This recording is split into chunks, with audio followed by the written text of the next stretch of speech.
সাথী সভাপতি কমরেড নিরঞ্জন, আপনাদের প্রার্থী অ্যাডভোকেট সায়ন ব্যানার্জি, সিপিআই নেতা আমার পুরনো সহকর্মী কমরেড শিবকুমার, আরএসপি নেতা কমরেড রাজীব, অন্যান্য বাম নেতৃবৃন্দ, আমার গুরুজনেরা, যুব তরুণ সাথী বন্ধু ভাই মা ও বোনেরা, আপনারা এতক্ষণ আমি যখন ঢুকলাম বন্ধুবর বাদশাহ আপনাদের ধরে ধরে বুঝিয়ে বুঝিয়ে বলেছে ভোট কেন দেবেন, কাকে দেবেন, কিভাবে দেবেন, বুঝেছেন আপনারা? আমি যেখানে যাচ্ছি আমি অত বোঝানোর সময় পাচ্ছি না, 2 মাস ধরে বলছি তো। আর এখানে যারা বৃষ্টিকে উপেক্ষা করে কাদা মাঠে এসে বসেছেন, আমি আপনাদের কেন ভোট দেবেন এটা বলবো না। লড়াইটা কি হচ্ছে আজকে দেশের বুকে এবং বাংলার বুকে সেই কথাটা বলবো। আর কেমন করে বুথ থেকে ভূত তাড়াতে হয় সেইটা আমাদের সিদ্ধান্ত নিতে হবে। দেশের ভূত তাড়াতে হবে, রাজ্যের ভূতও তাড়াতে হবে, কিন্তু এই বুথে ঢুকে যারা ভুতুরে পানা করবে, ভুতুরে ভোটার, ভুতুরে এজেন্ট আর সব ভুতুরে গল্প, সেইটার মোকাবেলা করতে হবে।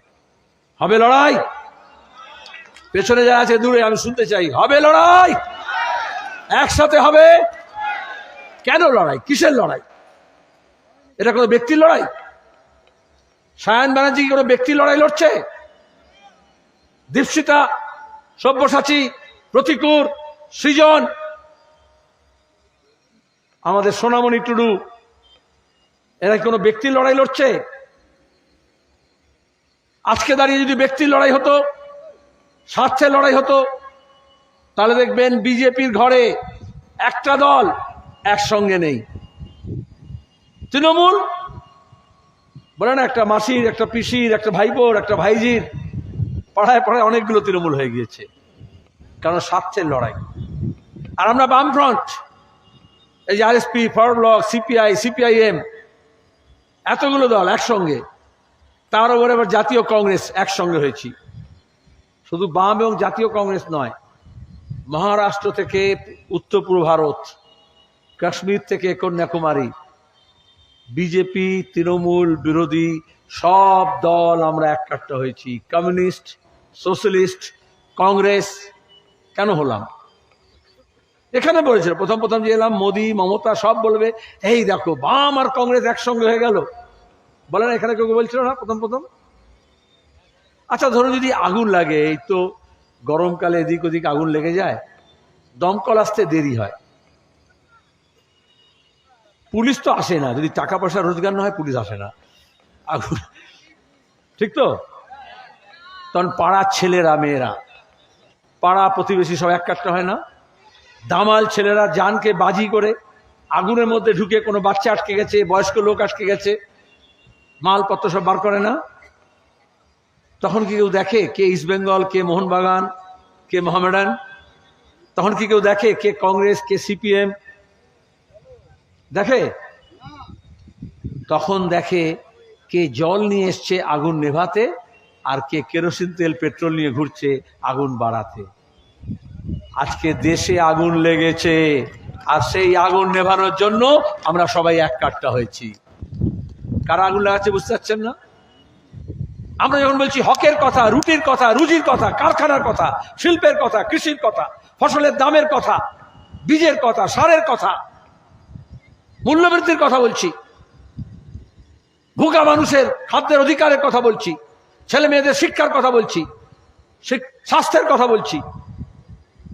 প্রথম থেকে বিজেপি কি বলল? রাম মন্দির, ইউসিসি, সিএ, এনআরসি, 370। কেন ভাই? আর তারপরে বলছে মোদি গ্যারান্টি। কিসের গ্যারান্টি? 10 বছর আগে বলেছিলে বছরে 2 কোটি বেকারকে কাজ দেব। যদি বাপের বেটা হতে এখন বলতে 10 বছরে 10 দুগুণে 20 কোটি বেকারকে কাজ দিয়েছি। তো গ্যারান্টি তো ফেল হয়ে গিয়েছে। বলেছিলে বিদেশ থেকে কালো টাকা আনবো, আর कुछ नहीं तो आपका खाता में 14-15 लाख तो यूं ही चला आएगा, বলেছিল না? এখনো কোনো ভক্ত আছে সকালে ফজরে আজান শোনার পরে মসজিদে না গিয়ে, মন্দিরে ঘণ্টাধ্বনি শুনে মন্দিরে না গিয়ে ওই জনধন খাতার কাগজটা খুলে দেখে মোদিজি যখন গ্যারান্টি দিয়েছিল 14-15 লক্ষ টাকা আসবে, তত লাখ না 14-15 হাজার তো এসছে জামিন হলো। হেমন্ত সোরেন ঝাড়খণ্ডের মুখ্যমন্ত্রী জেলে, প্রবীর প্রকাশ তো আমাদের বন্ধু জেল দিয়েছিল, উমর খালিদ জেএনইউ ছাত্র জেলে পড়ছে। আর অভিষেকের সব জানে, কিন্তু ইডি সিবিআই কালীঘাটে আর যাচ্ছে না। আমরা বলছি কালীঘাটের টালির চালের নিচে কত টাকা আছে খুঁজে বার করো। যখন এই জ্যোতিপ্রিয় মল্লিক, এসব যা কুন্তল, শান্তনু, কত নাম আছে না, অনুব্রত, এদের কাছ থেকে যখন টাকার পাহাড় বেরোলো, আমরা বললাম খুঁজে দেখো আসল ওটা তো 12 আনা কালীঘাটে আছে, 4 আনা এগুলো আছে। কিন্তু ওরা যাবে না, কালীঘাটে না গিয়ে ওরা বলছে কুতুব মিনারের নিচে কি আছে খুঁজে দেখতে হবে, তাজমহলের নিচে কি আছে খুঁড়ে দেখতে হবে। ওরে মাথা খুঁড়ে মরে যাবি, কিচ্ছু পাবি না। তার চেয়ে যদি কালীঘাটে যেতিস তাহলে দেখতিস কিরম টাকার পাহাড় হয়েছে। আর অভিষেক বেশি চালাক তো, ডেপো একটু, বিদেশি বান্ধবীদের অ্যাকাউন্ট ভাড়া নিয়ে গোটা বাংলার টাকা শুষে নিয়ে প্যারিসে, লন্ডনে, ব্যাংককে, দুবাইতে টাকা পাঠিয়েছে বিদেশি অ্যাকাউন্ট ভাড়া নিয়ে। আমি যখন বললাম, বললো মানহানি মামলা করব। উকিলের চিঠি দিল, যার মান নেই তার আবার মানহানি কি করে হয়? আজ পর্যন্ত মামলা মোকদ্দমা করেনি। আমি চাইছি মোকদ্দমা করুক, বারবার বলছি, চ্যালেঞ্জ করছি।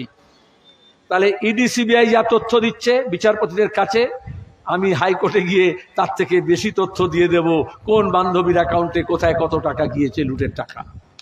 এই জন্য মোকদ্দমা করছে না। আর বাইরে এসে বলছে আমি ফাঁসি চড়তে রাজি আছি। কেন ইডি সিবিআই করছে না? এখানে কেউ বলেছিল না, সেলিম ভাই, সূর্যবাবু, আপনারা খুব সাদাসিধে লোক, বিমানবাবু, আপনাদের দিয়ে হবে না, 56 ইঞ্চি ছাতি চাই, এটাই তো বলেছিল। কেউ তৃণমূল থেকে চলে গেল বিজেপিতে, বলে কি হলো, বলে দম বন্ধ হয়ে আসছে। আচ্ছা কি করলো? কে? বিজেপি কি করলো 10 বছর ধরে? কি নতুন? দিল্লিতে সরকার কেন ধরতে পারছে না? কেন শাস্তি দিচ্ছে না? একটা ওই যে ঘরের টাকা, 100 দিনের কাজের টাকা, আমরা বাদশা বলছিল যখন ইউপিএ 1 সরকার হলো, মনমোহন সিং প্রধানমন্ত্রী, কংগ্রেসের সরকার, কংগ্রেসের নেতৃত্বে আমরা বাইরে থেকে সমর্থন করছিলাম। কাজের অধিকারের প্রথম আইন হলো 100 দিনের কাজের। আজ পর্যন্ত 100 দিনের কাজ দেয়নি। মোদি এসে বললো গড্ডা খোদনে কা কাম হ্যায়, ওটা বন্ধ করে দিতে হবে। কিন্তু আমরা আইন করেছি, আইন করলে বন্ধ করা যায় না। তাহলে কি করলো? টাকা কমিয়ে দিল। আর মমতা তৃণমূল কি দেখলো? ওরে বাবা, এত টাকা চুরি করে ফাঁক করে দিল। যার জব কার্ড হওয়ার কথা তার জব কার্ড নেই, যার জব কার্ড আছে তার কাজ নেই, যার কাজ হচ্ছে তার টাকা নেই, এর টাকা ওর ঘাড়ে চলে গেল। আর বলছে আমরা লড়ে নেব, টাকা বার করব, নাটক করছে। আমরা বললাম হিসেব দাও, কত টাকা পেলে, কত খেলে, আর কত মেরে নিলে। মানুষ বাংলায় দেখবেন কাল বৈশাখী হয়নি, এবার কাল বৈশাখী হয়নি ভালো করে। কেন হয়নি? কারণ জুন মাসের 4 তারিখে লাল বৈশাখী হবে গোটা বাংলা জুড়ে। আর এই দক্ষিণবঙ্গে মুর্শিদাবাদের ভোট থেকে, মালদার ভোট থেকে চোর ধরার কথা বলো, কিন্তু বিজেপি তৃণমূল সেটা বলবে না। ওরা ধর্মকে বর্ম করে নিজের অপকর্মকে চাপতে চায়। আর এই জন্য এখন ভোট যত এগিয়ে আসছে, 5 দফার ভোট হয়েছে, বিজেপি তৃণমূলের দফা রফা হয়ে গেছে। মমতা ব্যানার্জির সাহস নেই। যদি সাহস থাকে তাহলে আরএসএস বলতো, বজরং দল বলতো, বিশ্ব হিন্দু পরিষদ বলতো, দুর্গা বাহিনী বলতো। বলেছে রামকৃষ্ণ মিশন, বলেছে ভারত সেবাশ্রম সংঘ। মমতা ব্যানার্জি জানে না বিজেপির সঙ্গে এতদিন ঘর করলো? বজরং দল কি, বিশ্ব হিন্দু পরিষদ কি, মাটিতে নামাতে চাইছে। এজন্য আমরা বলেছিলাম চোর ধরো, জেল ভরো। পুলিশের কাজ ছিল চোর ধরা। কিন্তু মজা হচ্ছে বিজেপি নেতাদের, তৃণমূলের নেতাদের। যদি তৃণমূলের ঝান্ডা ধরে চুরি করে তাহলে রাজ্যের পুলিশ পাহারা দেবে। আর যদি বেড়া টপকে বিজেপির হয়ে যায়, এই যেমন শুভেন্দুরা হলো, তাহলে কেন্দ্রীয় পুলিশ বাহিনী পাহারা দেবে। তাহলে চোর চোরটাদের পাহাড় গেছে। এই যে গ্রাম শহর জেগেছে, এখন চোরদের ধুকপুকনি বাড়ছে। এই জন্য ওরা আবার নতুন করে ধর্ম ধর্ম হিন্দু মুসলমান করার চেষ্টা করছে। কোনো গুজব নয়, কোনো প্রলোভন নয়, কোনো ভয় নয়। নির্ভয়ে মানুষ ভোট দেবে, শান্তিতে দেবে, শান্তির জন্য দেবে। প্রত্যেকটা বুথে দেখে নেবে, কে কাকে দেখে নেবে। 2024 সাল, এটা 2014 সাল নয়। পঞ্চায়েতের নির্বাচনে এই যে আজকে বাম কংগ্রেস দেখছেন, মানুষ মার খেয়ে খেয়ে দেওয়ালে পিঠ ঠেকেছিল। এখন আর বাংলার মানুষ তার পিঠ দেখাতে রাজি নয়, বুক চিতিয়ে লড়াই করছে। 5 দফার ভোটে কোনো খুন খারাপি হয়নি, কেউ কাউকে দেখে নেয়নি। একজন মাত্র খুন হয়েছে বর্ধমানে কেতুগ্রামে, যেখানে তৃণমূল দীর্ঘদিন সন্ত্রাস করেছে। তৃণমূলকে খুন করেছে। যেমন পাশে বীরভূমের বকটুইতে দেখেছিল। এটা কি তোর ওই ভিডিও করবে, বাক্স পাল্টাবে? जो बक्सा बदलने आएगा उसका नक्शा बदल कर रख दिया जाएगा। আমরা সায়ন ব্যানার্জিকে প্রার্থী করেছি, আমাকে আর নতুন করে বলতে হবে না। আপনাদের কাছে পৌঁছে গিয়েছে যে তার দিকে হাত বাড়িয়েছে, তার সঙ্গে গলা মিলিয়েছে, লড়ার জন্য এসছে, জেতার জন্য এসছে। আমরা এখানে এসে যে কথা বলতে চেয়েছি, এক ঝাঁক নতুন ছেলে মেয়েরা বিভিন্ন পেশার, কলেজ বিশ্ববিদ্যালয় থেকে বেরিয়ে আসা, মাঠে ময়দান থেকে, কল কারখানা থেকে, ক্ষেত খামার থেকে উঠে এসছে। আমাদের কোনো প্রার্থী করতে হলে বিজেপির গুদাম থেকে। প্লাস্টিক চেয়ারে বসে আছেন না, প্লাস্টিক চেয়ারে কি হয়, ভেঙে যায়। ওই জলে বোতল খান, বোতল ফেলে দেন, সেগুলো কুড়িয়ে বাড়িয়ে নিয়ে যায়, কাবাডিওয়ালা নিয়ে যায়, তারপর ওটাকে গলিয়ে আবার নতুন করে মগ, বালতি, খেলনা এসব বানায়।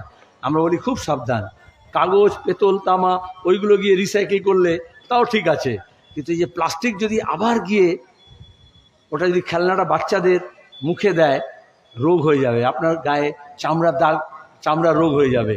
এই জন্য খুব সাবধান, ওই পুরনো প্লাস্টিক, রিসাইকেল প্লাস্টিকের জিনিস কিনতে নেই। ওরকম পুরনো তৃণমূল মালটা আবার যখন বিজেপি হয়ে এসছে, তাহলে আরো বিপদ, একেবারে ক্যান্সার হয়ে যাবে। খুব সাবধান, কোনো বিজেপি নেই, সব ওই গুদামের মাল, কালীঘাটের গুদামের মাল।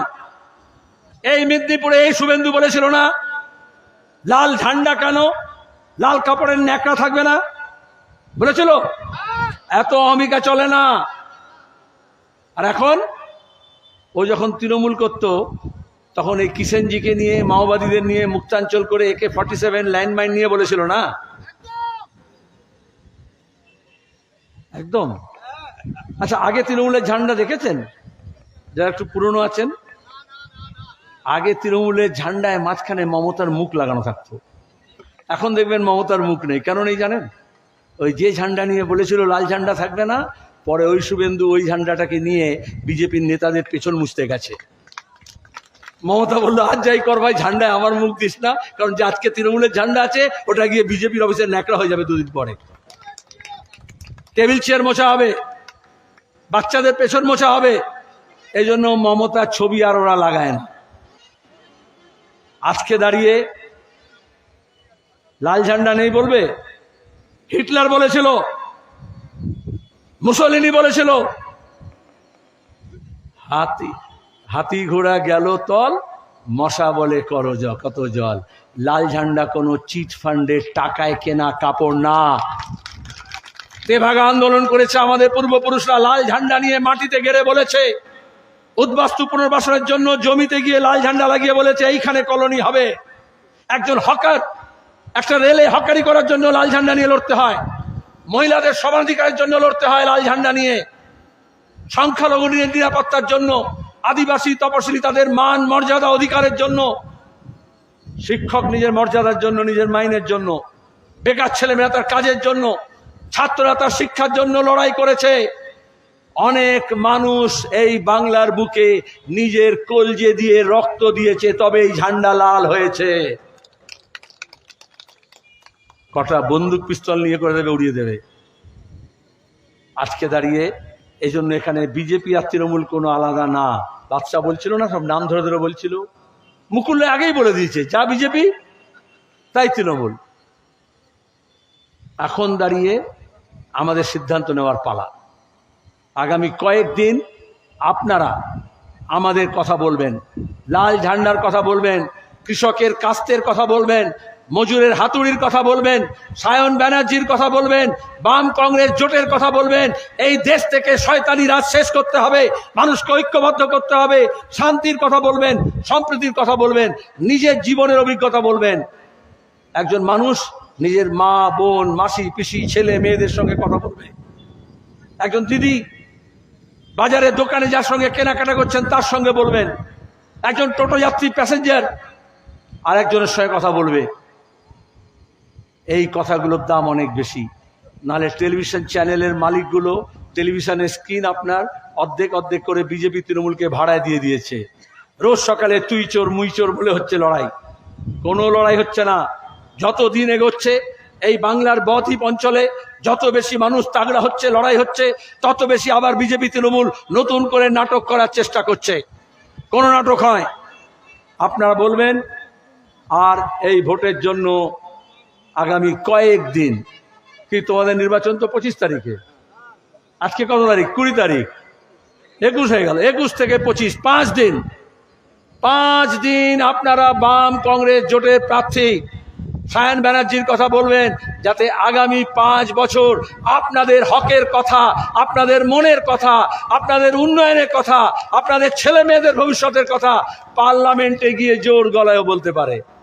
ও তো বলতে পারে তো, হ্যাঁ, মুখে জিভ আছে তো, গলায় জোর আছে তো, শিক্ষা আছে, দীক্ষা আছে, মেধা আছে, বুদ্ধি আছে, তৎপরতা আছে। আর শুধু গিয়ে বলবে না, লড়ে ভিড়ে কেড়ে কুড়ে আপনাদের হক নিয়ে আসবে। এই হলদিয়া আমরা তিল তিল করে গড়ে তুলেছি শিল্পাঞ্চল। আমরা আমাদের কৃষিকে গড়ে তুলেছিলাম। 1 ফসলি জমিকে 2 ফসলি 3 ফসলি করেছি। আমাদের কৃষকের ফসলের দাম, আমাদের বেকার ছেলে মেয়েদের মেধা বুদ্ধি শিক্ষাকে কাজে লাগিয়ে আমাদের রাজ্যটাকে আমরা গড়তে চেয়েছিলাম। মমতা ব্যানার্জি তাকে শ্মশান বানিয়ে দিচ্ছে।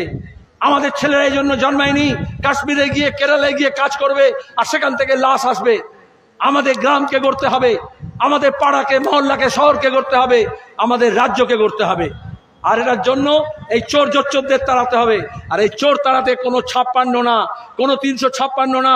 বাংলার হিন্দু মুসলমান, উত্তর দক্ষিণ, রাজবংশী, আদিবাসী, তপশিলি, পাহাড় সমতল, আমরা সবাই যদি এক কাট্টা হই, তাহলে ওই 14 তলা থেকে টেনে হিচড়ে ওই কালীঘাটের পাবলিকগুলোকে নামাতে হবে। আর নামাবো। এটা সেমিফাইনাল, ঠিক তো? সেমিফাইনালের মতো লড়বেন, ফাইনালে উঠবে টিম, তারপরে 2026-এ ফাইনাল। মাঝখানে কোনো গন্ডগোল নেই।